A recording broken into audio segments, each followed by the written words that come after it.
Hey everyone, so this video is obviously a little bit different from the other videos that I've done, or the other video that I did, because that one was on my computer and it looks really nice, but this one's, I thought it'd be easier to just like write everything out, and it'd be easier to format everything instead of like, having to draw arrows and stuff like that on the computer. It's easier obviously for me to just draw it.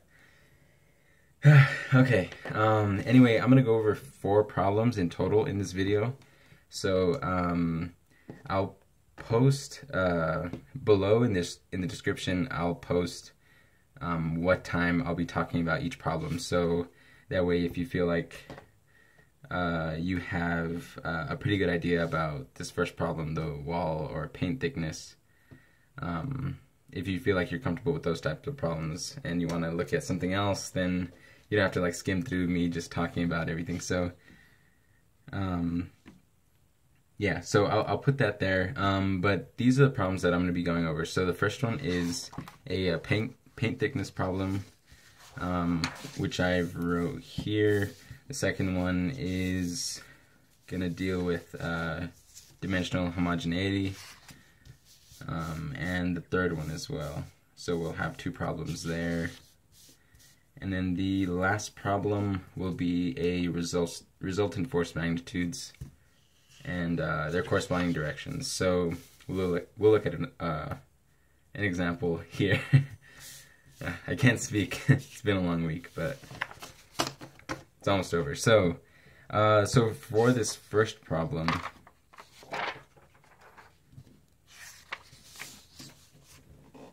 this, where are my other papers?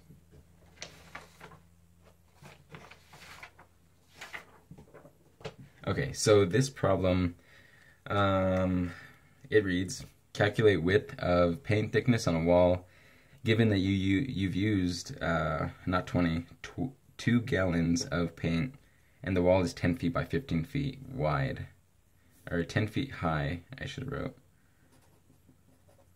10 feet high and 15 feet wide.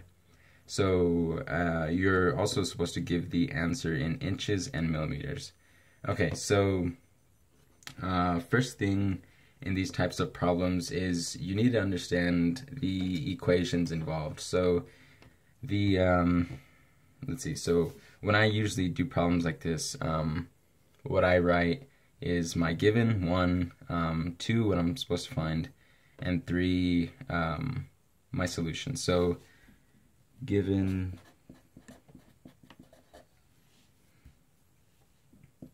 so my given in this problem is that I have 2 gallons of paint that I used, which is my volume,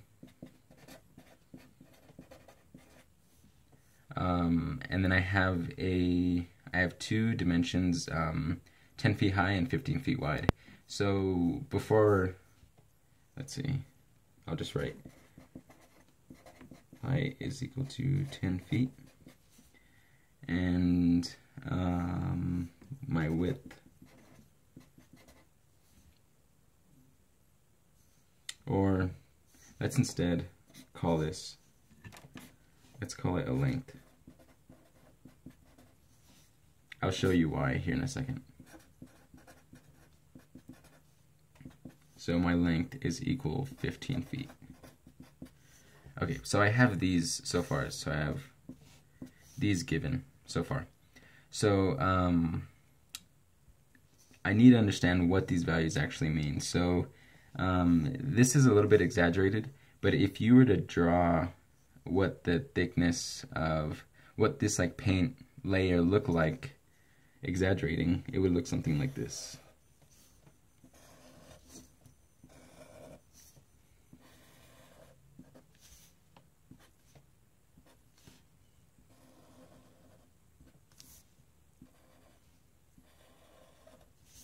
Right, so let's see, here would be 10 feet, your height would be 10 feet, your width would be, or I'm sorry, not your width, your length would be 15 feet,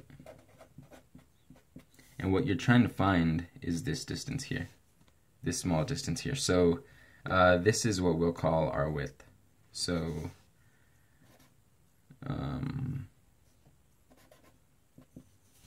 height is equal to 10, h is equal to 10.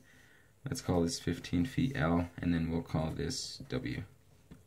So our equation, the equation that we need to know to solve for our W is pretty simple. So for any box or it's technically called a cuboid, I think. So for any cuboid, the volume of a cuboid is, let's see, volume is equal to the length of the object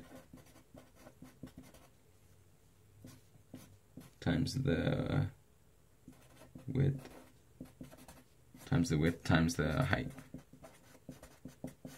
Okay, so you have the volume, the length, the width, and the height. So we have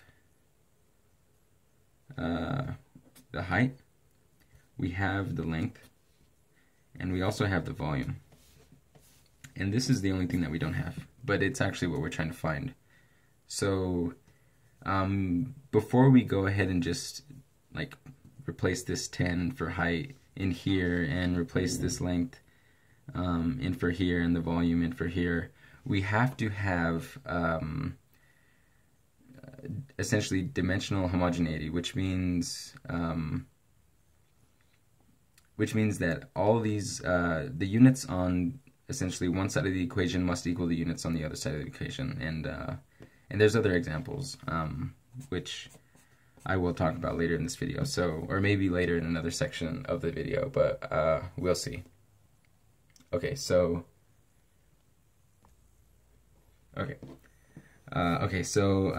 where was I? So we need to get these values, this 10 feet and this 15 feet, converted into other units. That way we can get our width answer in inches and millimeters.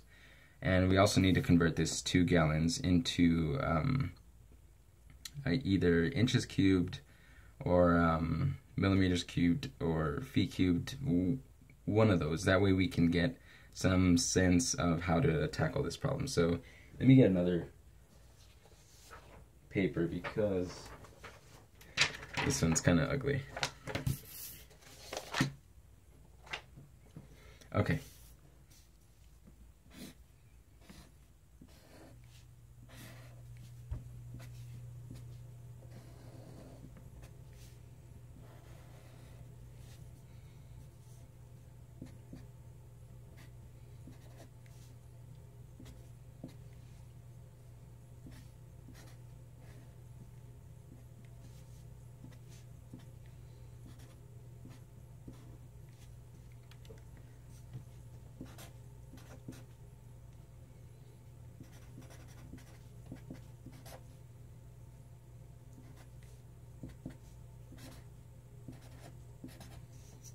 Okay, so the equation is as simple as V is equal to L times W times H.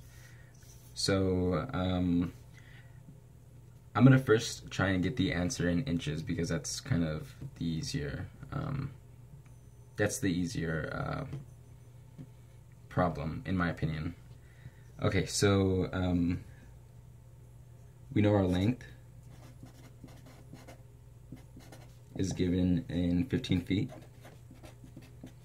And we need to convert this 15 feet into inches. So you will be given, if you're not or you don't know, well, you will be given it, well, you should know, and if you don't know, you will be given this in the exam. So 1 foot is equal to 12 inches, right? So we're going to use this to essentially just convert 15 feet. So 15 feet converted into inches. To convert this into inches, we multiply by, let's see, there are 12 inches in 1 foot. So when we do this multiplication, we cancel out feet here, and we're left with 15 times 12 divided by 1, which is 180. 180 inches. So we have our length officially in inches. So we're going to do the same thing for our height.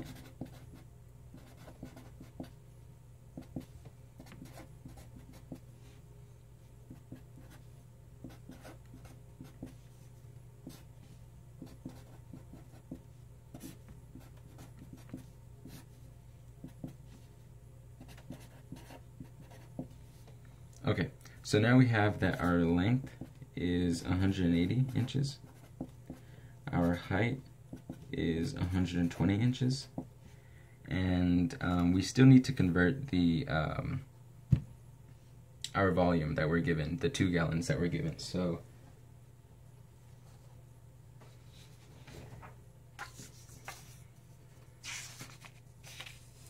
okay, so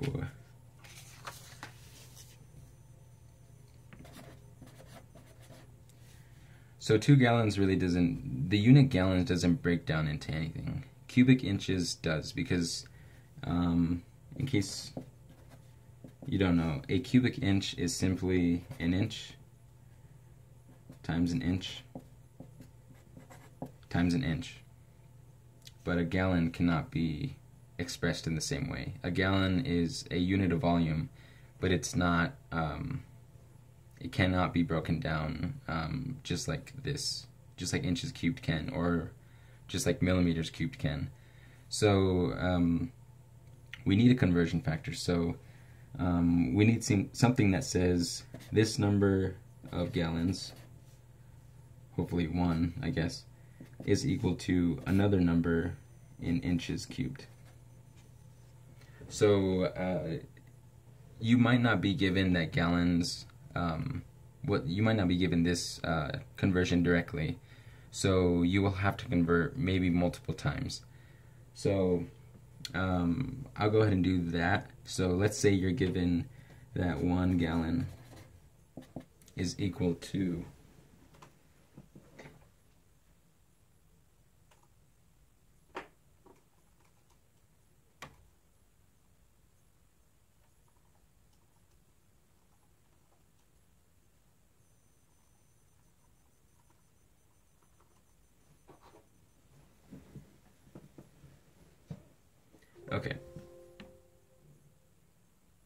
'Okay, so I found out that let's say you're given that 1 gallon is equal to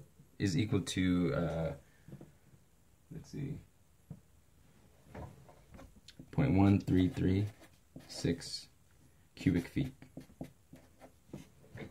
Okay, and then you're also given that 1 cubic foot is equal to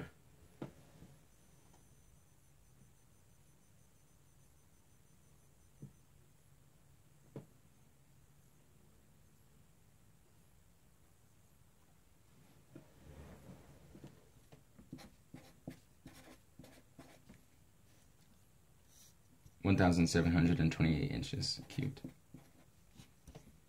Okay, so in order to convert this gallons into inches, you're gonna have to do multiple multiplications. So you have your original 2 gallons.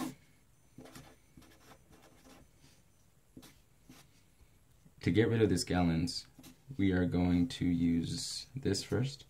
So we know that 0.1336 cubic feet is equal to 1 gallon. So this would cross out this gallon and this gallon. And we also know from this that 1 cubic foot is equal to 1,728 inches cubed. So let's see, so when I cross out my units, gallons goes away, cubic feet go away, and all I'm left with here is inches cubed right here. So okay, I have to make sure like I'm on the camera. I need to remember that. Okay, so the next step is essentially looking at which numbers you need to multiply. So your multiplication is just simply 2 times 0.1336 times 1728, and that's going to be some number in inches cubed. So this is when you pull out your calculator and you perform this, and you end up with 461.72 inches cubed for your 2 gallons. And let me double check that.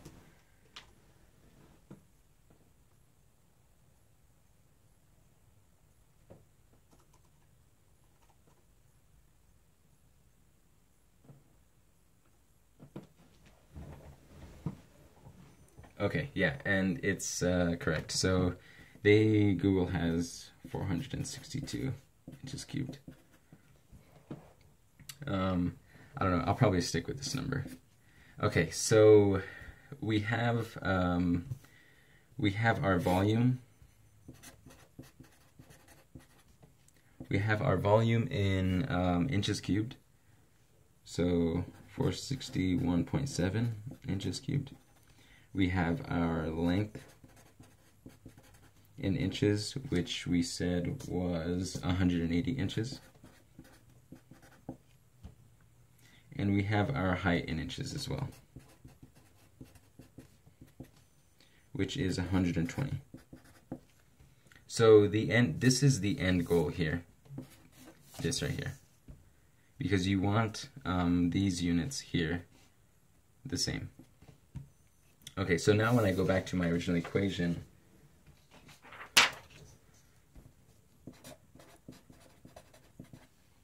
volume is equal to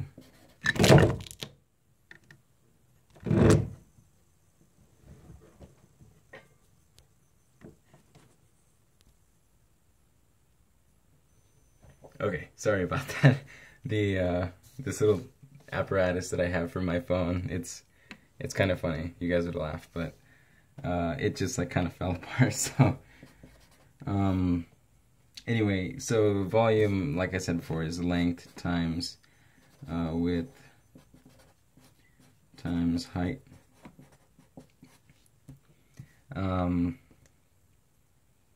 And like I said earlier in the video, we know everything except for width. So we have a volume, we have a length, and we have a height, and we have all of these units in the same basic unit. So I'm just gonna go ahead and plug everything in. So this is the point where if you get to this point, you're pretty much solid. So inches cubed. So 461.7 inches cubed is equal to 180 inches times width, we'll just call it W, we don't know it, times height, which is 120 inches. Okay, so now what you're going to see is units canceling out once you solve for W. So solving for W gives you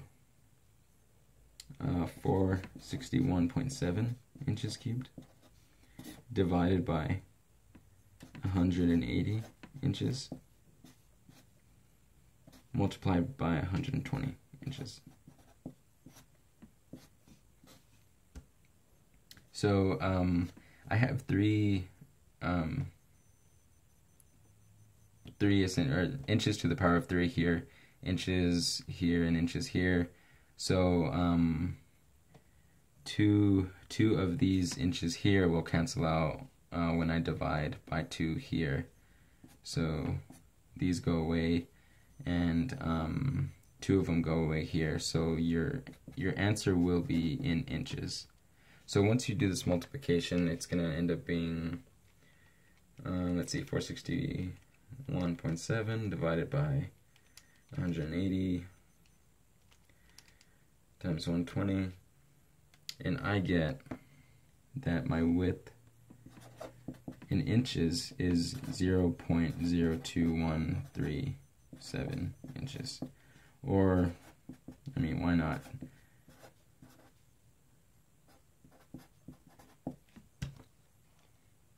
.0214 inches. So this is your answer in inches. The only difference, I really shouldn't have said that earlier, that it's harder to get it in millimeters. The only difference is that you will have to do a little bit more work, I think, on the conversions. Probably because you will be given like you'll be given something maybe like 1 foot is equal to some whatever number in meters, and then you'll also be given that, well, obviously 1 foot is equal to 12 inches. You'll be given something like this, but that's taking it essentially, that's if you do, well, so then you get meters, then you'll have to convert it to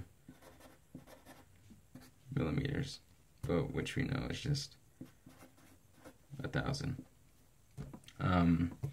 But if you solve it the easier way, or what I thought was the easier way, so you'll get an answer like this.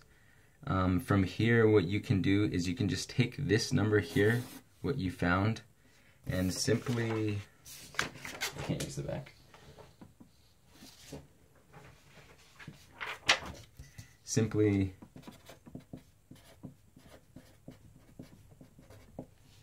convert this number into millimeters, which is a conversion that you might be given already. So that'll be pretty good as far as it'll make it easier for you. It'll make it easier for you essentially. So that's what's good. So if you're given, for example, that I think off the top of my head, I think 1 inch is equal to 25.4 millimeters. This is a good conversion to remember. If you're an ME, I guess. So you won't be given maybe this exactly, but you'll be given like 1 inch is equal to however many feet, and this many feet is equal to this many meters, and then this many meters is equal to this many millimeters. So you'll have to like multiply each time, canceling units out every single time along the way until you get millimeters. But if you use this here, then you have 0.0214 inches. And you know that in 1 inch there's 25.4 millimeters. These inches cancel out here, and what you're left with is 0.0214 times 25.4, and you'll get your answer in millimeters. And yeah, you just run this through the calculator, you'll get your answer in millimeters, and that'll be it for the question. So you officially have that your width is equal to 0.0214 inches, and it is also equal to, let's see, 25.4.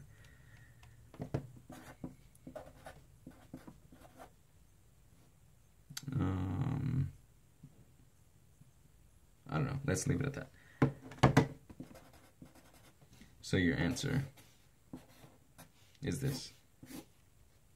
Okay, so I think I'm going to stop the video, and then I'm going to go ahead and move on to the next problem, and then I'll have another video on the other 2 types of problems that we're going to be going over.